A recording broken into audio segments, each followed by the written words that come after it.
Hello दोस्तों, आज बात करते हैं वेट लॉस की। वेट लॉस पे बहुत वीडियो आपने देखी होगी।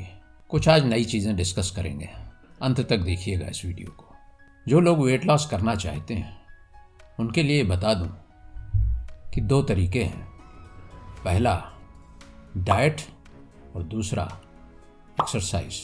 इन दोनों को जब आप कंबाइन करेंगे तभी आपको अच्छे रिजल्ट्स मिलेंगे। न खाली डाइट से हो सकता है और न खाली एक्सरसाइज से हो सकता है।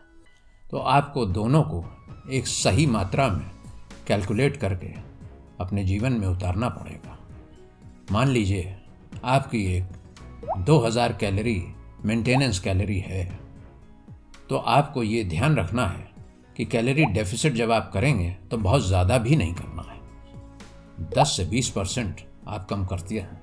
अगर आप बहुत ज़्यादा कम कर देंगे तो आपके पास इतनी ताकत नहीं रह जाएगी कि आप स्ट्रेंथ ट्रेनिंग भी कर सकें। इसलिए बहुत ज़्यादा कट डाउन भी नहीं करना है। और दूसरी चीज़ ये भी ध्यान रखना है कि कैलोरी डेफिसिट तो हो, लेकिन उसकी न्यूट्रिशनल वैल्यू कहीं से भी कम नहीं होनी चाहिए। आपको प्रॉपर मैक्रो न्यूट्रिएंट्स और माइक्रो न्यूट्रिएंट्स दोनों ही आपके वज़न के हिसाब से आपकी डाइट में भरपूर मिलने चाहिए। दूसरी चीज़, जब आप कार्डियो करते हैं तो कार्डियो में लंबे कार्डियोस नहीं करने चाहिए।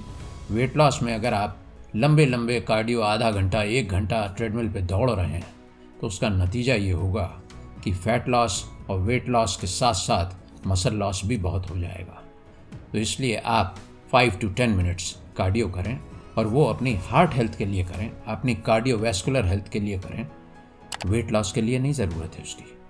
वेट लॉस तो आपका जब कंटिन्यूटी में कैलोरी लॉस होता रहेगा, मेटाबॉलिज्म बेटर होगी तो अपने आप होगा। उसके लिए ज़रूरी है कि आप स्ट्रेंथ ट्रेनिंग को अडॉप्ट करें। आप वेट ट्रेनिंग करें, भले ही घर पे करें या जिम जाके करें, दोनों ही तरीके से आप कर सकते हैं।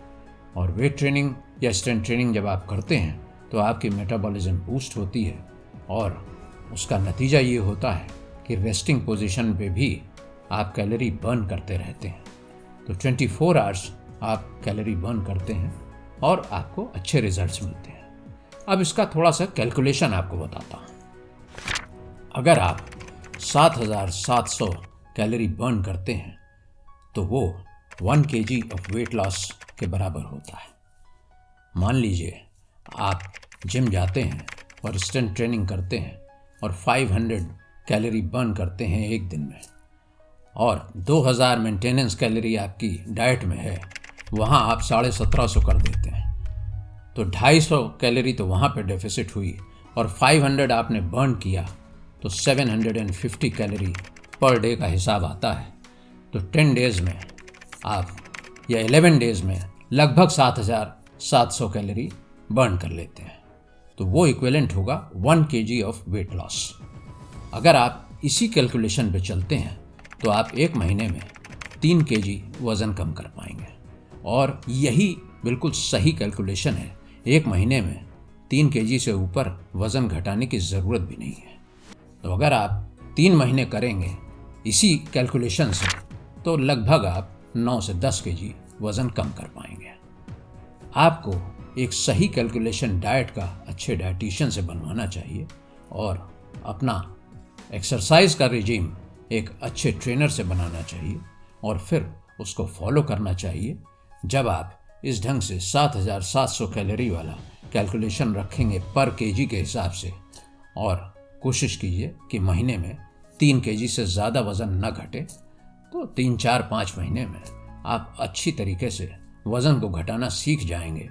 और तब आपको ये समझ में आएगा कि आपकी बॉडी कैसे वर्क करती है, और उसी हिसाब से फिर डाइट एंड एक्सरसाइज आगे के लिए कैलकुलेट करते रहेंगे। वीडियो पसंद आई हो तो लाइक कीजिए और चैनल को सब्सक्राइब कीजिए।